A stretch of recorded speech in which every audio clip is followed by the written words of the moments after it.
اب یہاں سے اگلی بات، دوسری بات، یعنی وحی کی بات اس کے دلائل ختم کر دیے کہ یہ وحی آتی ہے، یہ یقینی ہے۔ اب اللہ تبارک و تعالیٰ اسے کنفرم کرنے کے بعد، کفار کو جھٹلانے کے بعد، اب خطاب کرتا ہے کافروں سے۔ تو کیا تم نے لات اور عزیٰ کو دیکھا ہے اور پھر تیسرے منات کو بھی؟ اچھا، یہ لات اور عزیٰ اور منات یہ تین بڑے اور مشہور بت تھے، اور یہ لات بھی مؤنث ہے، عزیٰ بھی مؤنث ہے اور منات بھی مؤنث ہے۔ یہ تینوں انہوں نے فرشتوں سے منسوب کیے ہوئے تھے، اور فرشتوں کو آپ پتہ ہے یہ مؤنث ہی کہتے تھے اور کہتے تھے اللہ کی بیٹیاں۔ تو یہاں خداوند عالم ان کی طرف، یعنی ان پہ گویا کہ ان کو رد کرنے کے لیے کہ تم یہ سب غلط کر رہے ہو، کوئی بے دلیل کر رہے ہو، خداوند عالم فرماتا ہے کیا تم نے یہ دیکھا سے مراد، کیا تم نے غور کیا ان پر؟ دیکھتے تو وہ روز تھے، دیکھنے سے بعض اوقات مراد کیا ہوتا ہے؟ تو غور کرو۔ تو قرینہ سیاق و سباق بتا دیتا ہے یہاں پر کیا کہنا چاہ رہے ہیں۔ تو کیا تم نے لات اور عزیٰ پر غور کیا اور پھر تیسرے منات پر بھی؟ یہ تیسرے، چونکہ ہم اردو میں انہیں مذکر لیتے ہیں بتوں کو، اس لیے مذکر والا، ورنہ تیسری منات کو بھی صحیح ترجمہ ہوگا اس کا۔ کیا تمہارے لیے تو بیٹے اور اللہ کے لیے بیٹیاں؟ یہ تو بڑی غیر منصفانہ تقسیم ہے۔ یعنی ایک تو تم نے اپنے پاس سے گھڑ کے یہ عقیدہ بنایا ہے، اور تم اتنے برے لوگ ہو کہ جو تم نے گھڑا ہے اس میں بھی اللہ کو کم تر چیز، جسے تم کم تر سمجھتے ہو، نہ کہ بیٹیاں کم تر ہیں۔ وہ کفار بچیوں کو کم تر سمجھتے تھے، دین اسلام میں بچی کم تر نہیں ہے۔ اور اس کی سب سے بڑی دلیل، بیٹا نہ ہونے کا تانا ملتا تھا ابتر رسول اللہ کو، اور اللہ نے نسل چلائی، چاہتا تو کتنے بیٹے دے دیتا، دیے بھی لے لیے، جس سے نسل چلائی وہ بیٹی ہے رسول اللہ کی، حضرت فاطمہ الزہرا سلام اللہ علیہا۔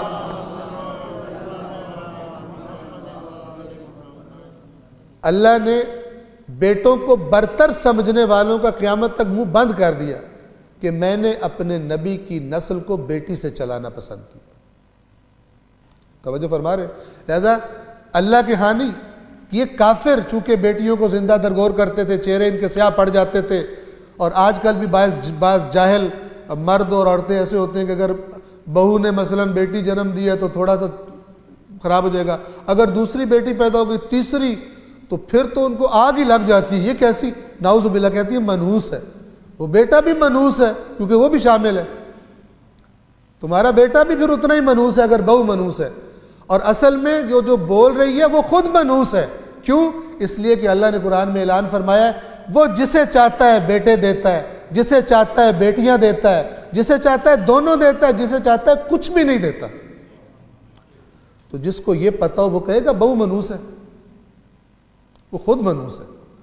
کیونکہ اصل میں وہ اس پر نہیں، اصل میں خدا پر اعتراض کر۔ تو یہ مشرکین مکہ کی گندی عادت تھی اس قسم کی خرافات باتیں کرنے کی۔ کیا تمہارے لیے تو بیٹے اور اللہ کے لیے بیٹیاں؟ یہ تو بڑی غیر منصفانہ ہے۔ ایک تو کی غلط ہے، تم نے گھڑی ہے، اور گھڑنے میں بھی تم نے اللہ کے لیے وہ چیز رکھی ہے جو تم اپنے لیے پسند نہیں کرتے۔ تم کتنے برے لوگ، تم کتنے برے لوگ ہو۔ پھر خداوند عالم یہ ذکر کر فرمانے کے بعد آیت نمبر 23 میں ایسی بات فرماتا ہے کہ جو فارمولہ ہے، اور بتاتا ہے کہ یہ تم خرابیاں کرتے کی جڑ کہاں پہ ہوتی ہے۔ دو چیزیں بتاتا ہے، توجہ فرمائیں۔ یہ تو اور کچھ بھی نہیں، یعنی یہ لات اور منات اور عزیٰ اور فلان، یہ اور کچھ بھی نہیں، بس چند نام ہیں جو تم نے اور تمہارے آباء و اجداد نے گھڑ لیے، رکھ لیے۔ نام رکھنے سے کوئی بن جاتا ہے؟ میں مثلا میرے پاس، جیسے مثال کے طور پہ مزاح بھی تھوڑا سا آپ کی خدمت میں عرض کر دوں کہ رکشے کے پیچھے لکھا ہوتا ہے F16، رکشے کا نام F16 رکھنے سے F16 بن جاتا ہے، ٹھیک ہے؟ یا مثلا گدھا گاڑی کے پیچھے، وہ جو گدھا گاڑی ہوتی ہے، بعض ذوق لوگوں نے اس کے پیچھے لکھا ہوتا ہے پجیرو، ٹھیک ہے نا؟ تو گدھا گاڑی کے پیچھے پجیرو لکھنے سے یا لینڈ کروزر لکھنے سے وہ لینڈ کروزر بن نہیں جاتی۔ تو اللہ فرما رہا ہے کہ تم نے جو یہ اپنے ان رکشوں پہ F-16 لکھ لیا ہے، تم نے جو یہ لات ہے یہ اللہ کی بیٹی ہے، فرشتہ ہے، یہ منات ہے یہ اللہ کی بیٹی ہے، یہ عزہ ہے یہ اللہ کی بیٹی ہے، یہ تم نے اور تمہارے آباء و اجداد نے گھڑ لیا ہے، یہ تمہارا، وہ ہم پنجابی میں کہتے ہیں یہ گھڑونترو ہے تمہارا، اور کچھ بھی نہیں ہے،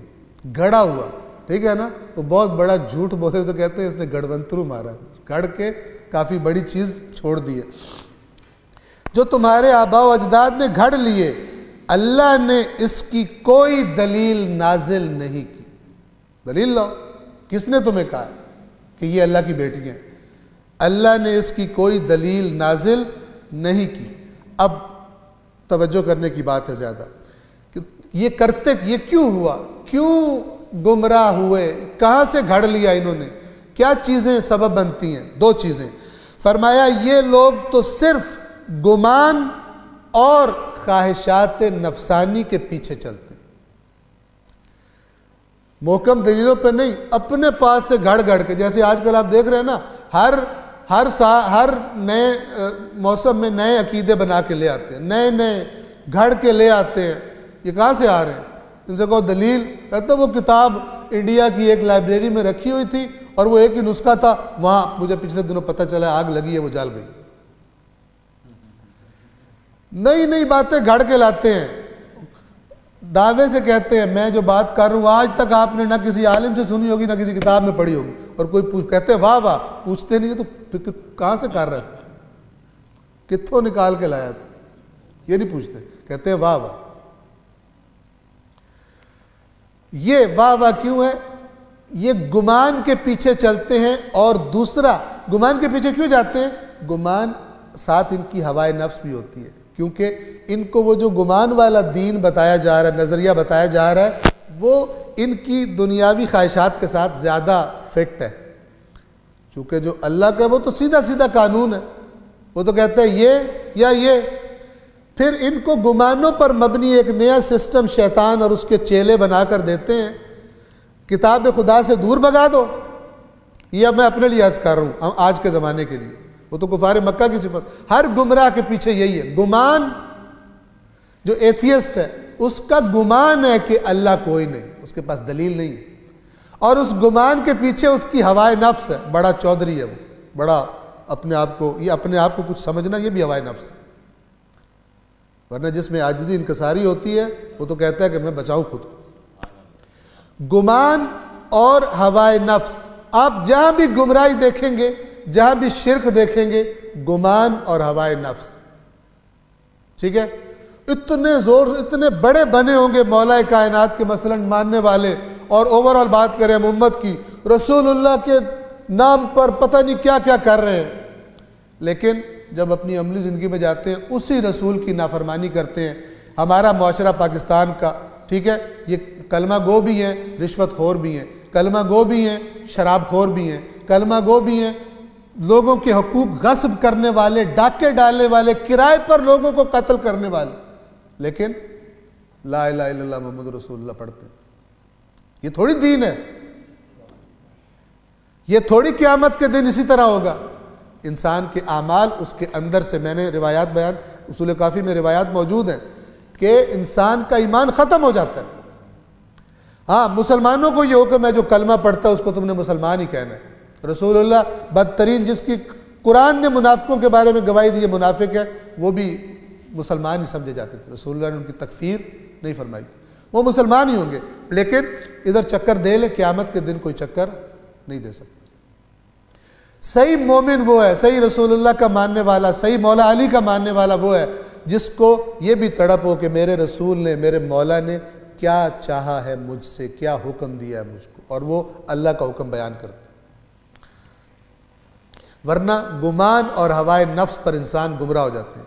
یہ لوگ تو صرف گمان اور خواہشات نفس کی پیروی کرتے ہیں، حالانکہ توجہ فرمائیے خدا کیا جواب دے رہا ہے، حالانکہ ان کے رب کی طرف سے ان کے پاس ہدایت آ چکی ہے، یعنی اب یہ قرآن آ گیا ہے، اب کیوں تم گمانوں کے پیچھے جا رہے ہو، کیوں ہوائے نفس کے پیچھے جا رہے ہو، آؤ اس قرآن کی طرف، اس قرآن کو پڑھو، یہ دلیل محکم ہے اللہ کی۔ انسان جو آرزو کرتا ہے کیا وہ اسے مل جاتی ہے؟ سوالیہ شکل میں، یہ نہیں ملتی، اس لیے کہ انسان آرزو کر سکتا ہے، اس میں طاقت نہیں ہے کہ وہ اس آرزو والی چیز کو لے بھی لے۔ کیوں؟ دنیا و آخرت کا مالک تو صرف اللہ ہے۔ آرزوؤں سے چیزیں نہ بناؤ۔ آگے اب کافروں کی ایک آرزو بتاؤں، اور یہ آپ دیکھیں کہ یہ کفار مکہ ایک قسم کا آخرت کا عقیدہ رکھتے تھے، یہ اگلی آیت سے آپ کو پتہ لگ جائے گا، لیکن آخرت کا عقیدہ رکھنا کافی نہیں ہے۔ وہ آخرت جو خدا نے بتائی ہے غلط 2 نمبر قسم کی چیز، اصل چیز تو پھر انسان کا رویہ بھی اس کے مطابق ہوگا۔ کسی اور چیز کو، مثلا اگر کسی بچے کو شروع سے بتایا جائے رکشہ دکھا کر کہ یہ F16 ہے، ٹھیک ہے نا، تو آپ جب بھی کہیں گے F16 وہ رکشے کی طرف اشارہ کرے گا، ٹھیک ہے؟ آپ اسے، وہ بڑا ہو جائے، رکشے کو F16 سمجھتا ہوا بڑا ہو جائے، اور آپ اسے ایک دن مثلا کسی ایئر بیس پہ لے جائیں اور وہاں جناب صحیح کہ F16 کھڑا ہو، تو وہ پوچھے آپ سے کہ یہ اس کا کیا نام ہے پلین کا؟ آپ کے اس کا نام ہے F16۔ وہ کہے نہیں F16 یہ نہیں ہوتا، F16 تو وہ جو باہر جس پر ہم مثلا رکشے پہ سواری کرتے، وہ رکشہ تو نہیں کہے، وہ تو F16 ہی کہے گا۔ قرآن سے دور بعض لوگ ایسے ہیں تو رکشے کو F16 بنا کے پھر رہے اور F16 کو رکشہ بنا کے پھر رہے، الٹ ہو گئے۔ اللہ نے مثال دی ہوئی ہے کہ اگر میں رزق روک لوں تو کون ہے؟ سورہ ملک میں یہ آیت ہے کہ ام من ھذا الذی یرزقکم ان امسک رزقہ، بھلا کون ہے کہ جو تمہیں رزق دے اگر اللہ اپنا رزق روک لے؟ اور پھر اگلی آیت میں فرماتا ہے کہ جو اس طرح کی باتیں کرتا ہے،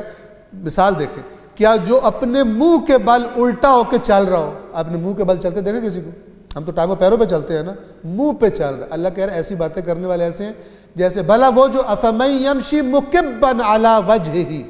بھلا وہ جو منہ کے بل الٹا ہو کے چل رہا ہے، اہدا، یہ ہدایت پر ہے، ام من یمشی سویا علی صراط مستقیم، یا وہ کہ جو سیدھا صراط مستقیم پر چل رہا ہے۔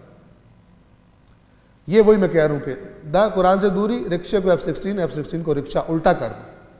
کچھ پتہ نہیں چلے گا، اور جب سنیں گے بھی تب بھی یقین نہیں آتا، کیونکہ بھر چکا ہے، مانوس ہو چکے ہوتے ہیں اس سے، 50 60 سال عمر ہو گئی۔ اب وہ جو صحیح بات کرے، جو F16 کو F16 کہہ رہا ہے، وہ برا لگتا ہے، اسے کہتا ہے چل تو نکل یہاں سے، تو کہاں سے نیا دین لے کر آ گیا۔ انسان جو آرزو کرتا ہے کیا وہ اسے مل جاتی ہے؟ تو دنیا اور آخرت کا مالک تو صرف اللہ ہے، اور آسمانوں میں کتنے ہی فرشتے ہیں جن کی شفاعت کچھ بھی فائدہ نہیں دے گی مگر بعد اس کے کہ اللہ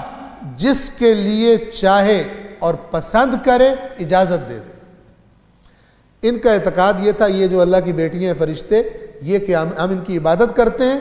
عبادت کرتے تھے، بت بنائے ہوئے تھے، ان کی عبادت کرتے ہیں اور یہ اللہ کی پاس ہماری شفاعت کریں گے، ہمیں چھڑوا دیں گے۔ تو اللہ نے کہا کہ یہ تم نے جو بنا لی ہے نا، یہ شفاعت نہیں ہے، یہ جو بِإِذْنِ اللہ کی قید لائی ہے اس آیت میں، إِلَّا مِن بَعْدِ أَن يَأْذَنَ اللَّهُ، مگر یہ کہ اس بات کے بعد کہ اللہ اذن دے دے کسی کو، چونکہ شفاعت ہونی ہے، اللہ نے اذن دینا ہے۔ لیکن یہ بات کی تاکید کا مطلب کیا؟ کفار سمجھتے تھے اللہ کوئی بات نہیں، ناراض بھی ہو جائے تو کچھ نہیں ہوتا، یہ اگر راضی ہیں ہم سے تو اللہ کو خود ہی منا لیں گے۔ تو اللہ نے کہا تم تو 3 کی بات کر رہے ہو، کتنے فرشتے ہیں آسمانوں میں جن کی شفاعت کوئی فائدہ نہیں دے گی سوائے اس کے کہ اللہ جب اذن دے دے، اور وہ بھی جس کے لیے پسند کرے، یعنی شفاعت جس نے کرنی ہے اس کو بھی خدا کہے گا ہاں تو کر سکتا ہے، اور جس کی کرنی ہے اس کی بھی توحید ہے، 3 4 نظام نہیں ہے کفار مکہ کی طرح، جس کی شفاعت کرنی ہے اس کی بھی اللہ اذن دے گا کہ اس کی شفاعت کر۔ یہ قرآن کا شفاعت حقیقی کا تصور ہے، گھڑے ہوئے تصور سے کچھ نہیں ہوتا، اور تمام تصورات اسی قرآن کے دیے ہوئے تصور پر پرکھے جائیں گے، ورنہ اللہ فرماتا ہے وہ جو تم جسے شفاعت غلط بنا کے پھر رہے ہو اس دن سے بچو جس دن نہ کوئی شفاعت ہوگی، نہ کوئی پکی سے پکی دوستی ہوگی، اور نہ کچھ لین دین چلے گا وہاں پر کہ جرمانہ دے کے اور پیمنٹ دے کر وہاں پہ چھوٹ جاؤ۔ اور اگلی آیت نمبر 27 میں اور جڑ پہ اللہ تعالیٰ اور پوسٹ مارٹم کر کے بتاتا ہے، یہ جو غلط ملت عقیدے بنا رہے ہیں اصل میں تو یہ آخرت کو مانتے ہی نہیں، کیونکہ اگر آخرت کا انہیں یقین ہوتا تو یہ بڑے محتاط ہوتے، یہ بڑے، جسے پتہ ہو بینک والوں کو پتہ ہو مثلا کل آڈٹ والی ٹیم آ رہی ہے، اور آڈٹ میں نے کبھی کبھی سنتا ہوں کہ جن کا آڈٹ ہونا ہوتا ہے نا وہ کہتے ہیں، کوئی کام کا ہونا کہتے ہیں ہمارا آڈٹ ہونا ہے تو اس میں ذرا ہم بزی ہیں، اپنے معاملات سیٹ کر رہے ہوتے ہیں، ٹھیک ہے نا، ساری چیکنگ کر رہے ہوتے تاکہ آڈٹ میں خرابی نہ ہو، ایسا ہوتا ہے نا، ایسا ہی ہوتا ہے، غلط تو نہیں کہہ رہا میں۔ تو جس کو پتہ ہو میرا آڈٹ قیامت کی شکل میں ہونا ہے وہ تو بڑا سنجیدہ رہتا ہے، بڑا احتیاط کرتا ہے، ایسے نہیں کہ بس جو دل میں آئے بولو، جو سنو، پتہ نہیں کہاں سے کھا رہا ہوں، کہاں سے مجھے فکری غذا مل رہی ہے، پتہ ہی کوئی نہیں، بس مزہ آنا چاہیے، مزہ آئے، مزہ نہ آئے تو حق بھی نہیں چاہیے، مزہ آئے تو باطل بھی کھا جاؤ۔ تو اللہ جڑ بتا رہا ہے، یقیناً جو لوگ آخرت پر ایمان نہیں رکھتے وہ فرشتوں کے نام لڑکیوں جیسے رکھتے ہیں، یعنی یہ غلط عقیدے جو بنتے ہیں، من گھڑت عقیدے، یہ اصل میں آخرت کو لفٹ نہیں کرواتے، کہتے ہیں لیکن اصل میں وہ نہیں کرتے۔ جیسے قرآن نے کہا ہوا نا، آپ کو یاد ہے 2 جگہ پر یہ سورہ بقرہ میں، سورہ جمعہ میں ہے کہ ان سے کہو، اے رسول ان سے کہو اگر جنت صرف تمہاری ہے تو موت کی تمنا کرو۔ پھر اللہ وہاں فرماتا ہے، اللہ خالق ہے نا، اس نے لنک رکھا ہے اعمال میں اور موت میں، تو فرماتا ہے کہ اے رسول یہ ہرگز موت کی تمنا نہیں کریں گے جو انہوں نے حرکتیں کی ہوئی، بما قدمت ایدیہم، جو ان کے ہاتھوں نے آگے بھیجا ہے، یہ ویسے بڑا کہیں گے او میں یوں تو فلان، موت کا نام لوگ کہیں گے او منوس کیوں موت کرتا رہتا ہے، ادھر سے مثلا اپنے اوپر تطبیق کرتے ہیں، جا کے بیٹھیں گے کسی خطیب کے آگے، وہ بتائے گا امام نے اپنے فرزند سے پوچھا موت کیسی ہے، انہوں نے کہا احلا من الاصل، کہے گا واہ واہ واہ واہ، اور اس کو کہو تو مرنے والا، کہے گا توبہ توبہ، یہ کیا بات ہوئی؟ اگر پیروکار ہیں تو موت سے کچھ تو ریلیشن شپ اچھی ہونی چاہیے نا، نہ کہ موت کے ذکر سے کرنے والے کو منحوس کہا جائے، ڈر لگے موت سے۔ موت کا ڈر اس حقیقی جو ایمان ہوتا ہے، توجہ فرما لیجئے گا، یہ ٹیسٹ ہے قرآن مجید کا، جو حقیقی ایمان ہے اور اللہ کے ساتھ معاملات صحیح ہیں، وہ انسان کے دل سے موت کا خوف کم کرتے جاتے ہیں، ٹھیک ہے؟ جیسے جیسے اعمال خراب ویسے ویسے دنیا میں رہنے کی خواہش زیادہ، جیسے جیسے اللہ کے ساتھ معاملات صاف ویسے اور اللہ کی باتوں پر یقین، تو پھر اس دنیا کا جنت سے تو مقابلہ ہی کوئی نہیں، نہ کوئی خوف، نہ کوئی غم، نہ کوئی کمی، نہ کوئی بیماری، نہ کوئی کاروباری نقصان، نہ کوئی کیا کہتے ہیں ٹیکس لینے والے آنے والے، کچھ بھی نہیں ہے، FBR بھی نہیں ہے، FIA بھی نہیں ہے، پولیس بھی نہیں ہے، سب آرام و سکون ہے وہاں پر۔ تو پھر لیکن جب ادھر جانے کا نام لو، ٹرانسفر کے لیے موت ہے بیچ میں، تو کہتے ہیں نہیں مرنا نہیں۔ صلوات پڑھیں محمد و آل محمد۔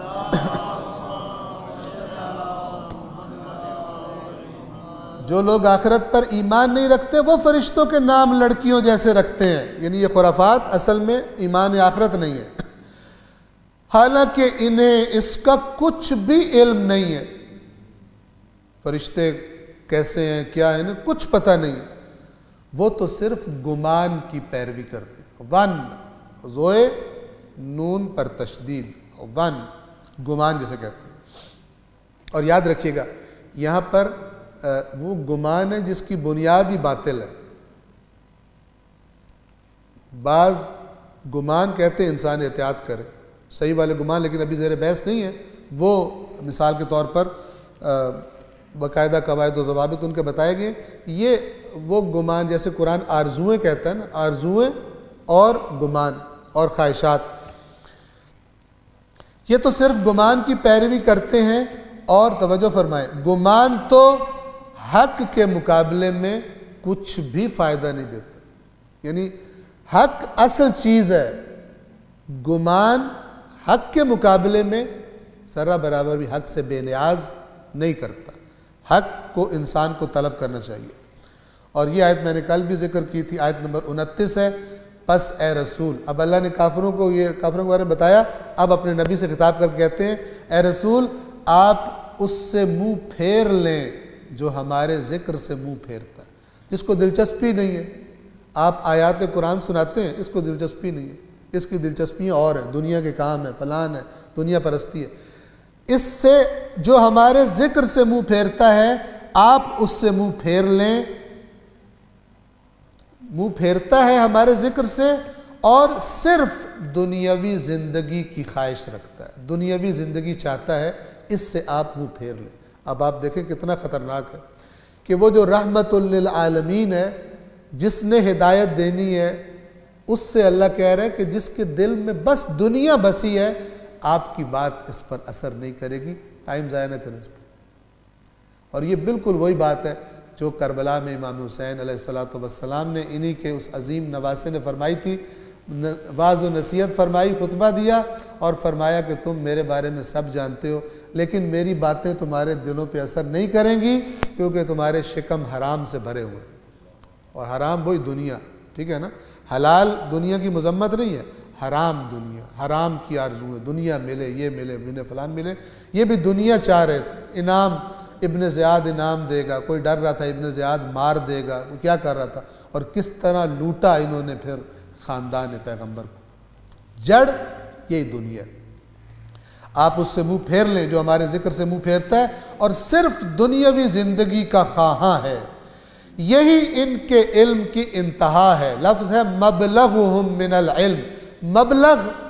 یہ جو مبلغ اتنے روپے استعمال کرتے ہیں نا، یہ مبلغ، اور بعض لوگ غلط بھی بولتے ہیں کہ مبلغ، مبلغ کہتے ہیں تبلیغ کرنے والے کو، ٹھیک ہے، مبلغ یعنی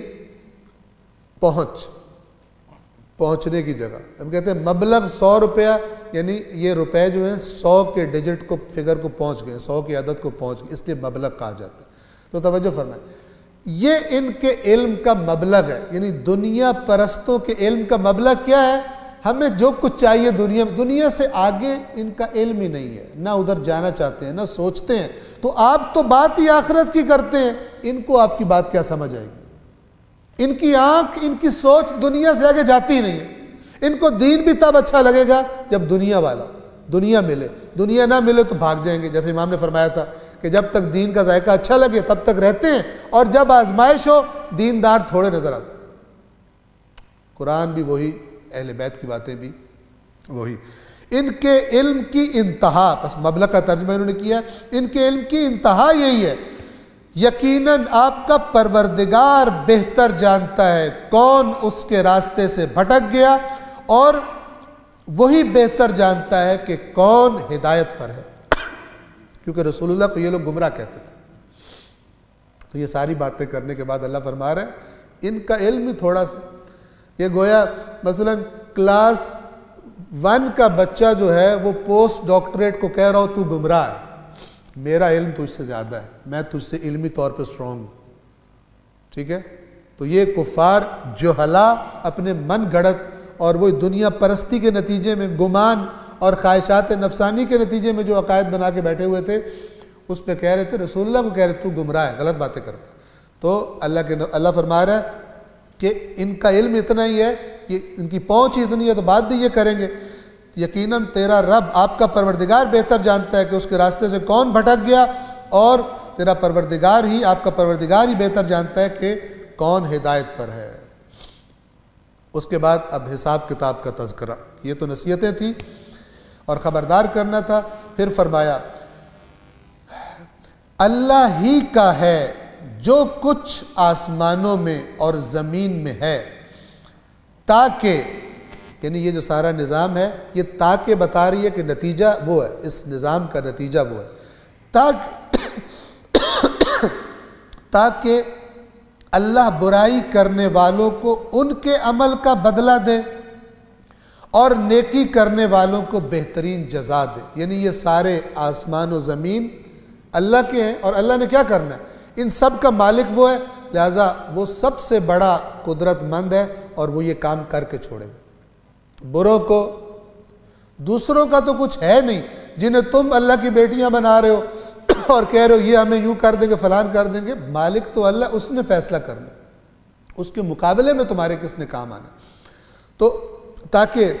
جنہوں نے برائیاں کی ان کو ان کے عمل کا بدلہ دے اور نیکی کرنے والوں کو بہترین جزا دے۔ اب نیکی کرنے والوں کی اگلی آیت میں نشانی ہے،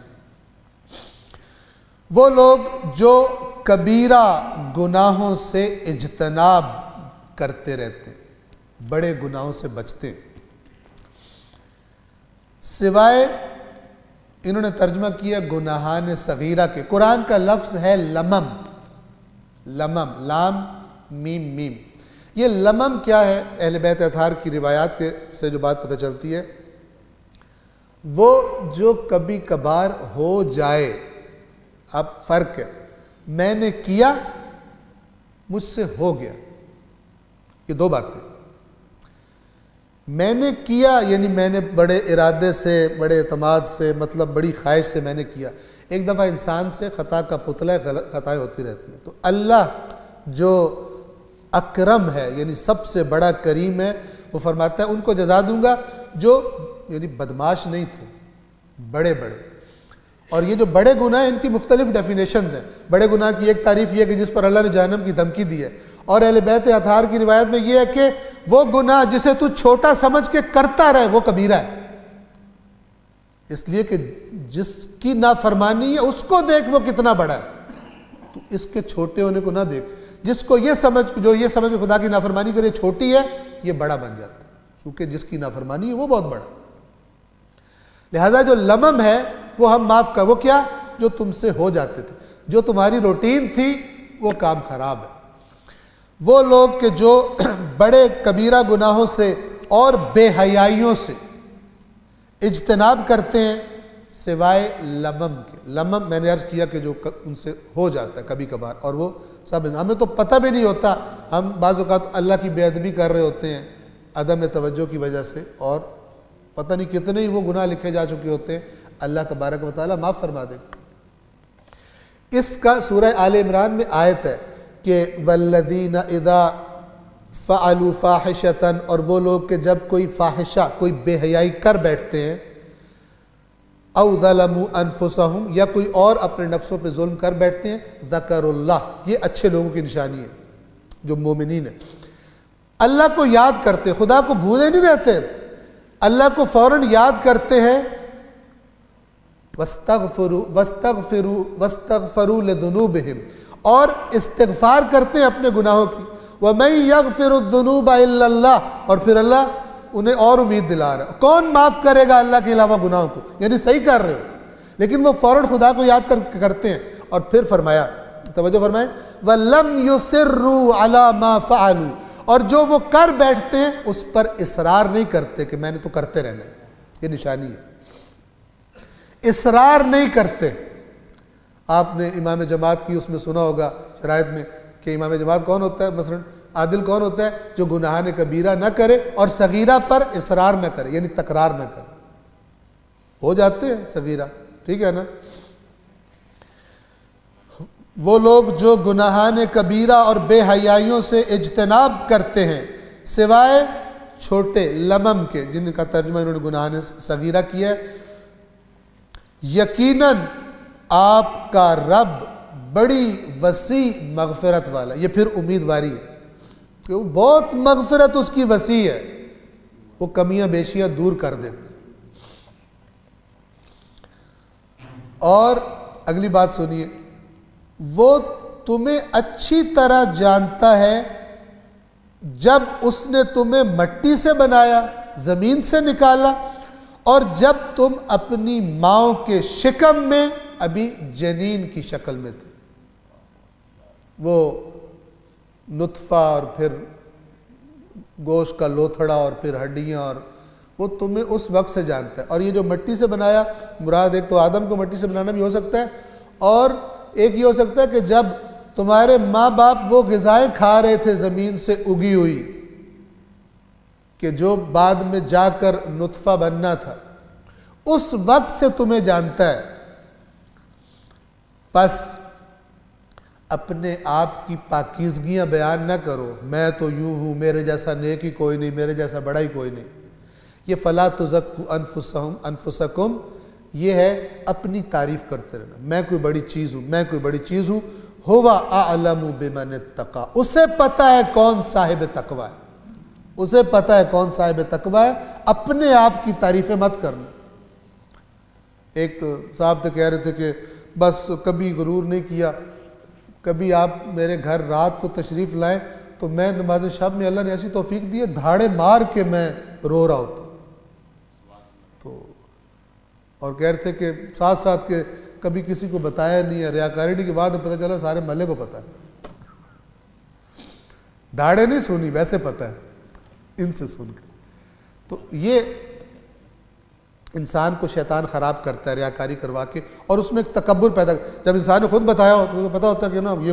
میری اتنی بڑی پرسنالٹی ان کے دماغوں میں ہے، تو پھر دوسرے گھٹیا لگتے ہیں، حالانکہ لوگوں کی نظروں میں ایسا کرنے والا خود گر جاتا ہے، وہ کہتا ہے یار یہ تو اپنی تعریفیں کر کر کے نہیں تھکتا، ٹھیک ہے۔ تو ایک واقعہ ہے کہ مولا کائنات ایک دن اچھے موڈ میں، خوشگوار موڈ میں بیٹھے تھے اپنے دور خلافت میں اپنے اصحاب کے ساتھ، تو ایک شخص نے ان سے کہا کہ مولا رسول اللہ کے ساتھ جو آپ کا تعلق تھا اور وہ جو وقت آپ کا گزرا ہے اس میں سے کچھ ہمارے لیے بیان کیجیے۔ تو مولا نے یہ آیت پڑھی، آپ دیکھیں کیسے مولا نے فرمایا، کیونکہ وہ رسول اللہ کے ساتھ قرب ایک بہت بڑا مقام ہے، مولا نے فرمایا فَلَا تُزَكُّوا أَنفُسَكُمْ،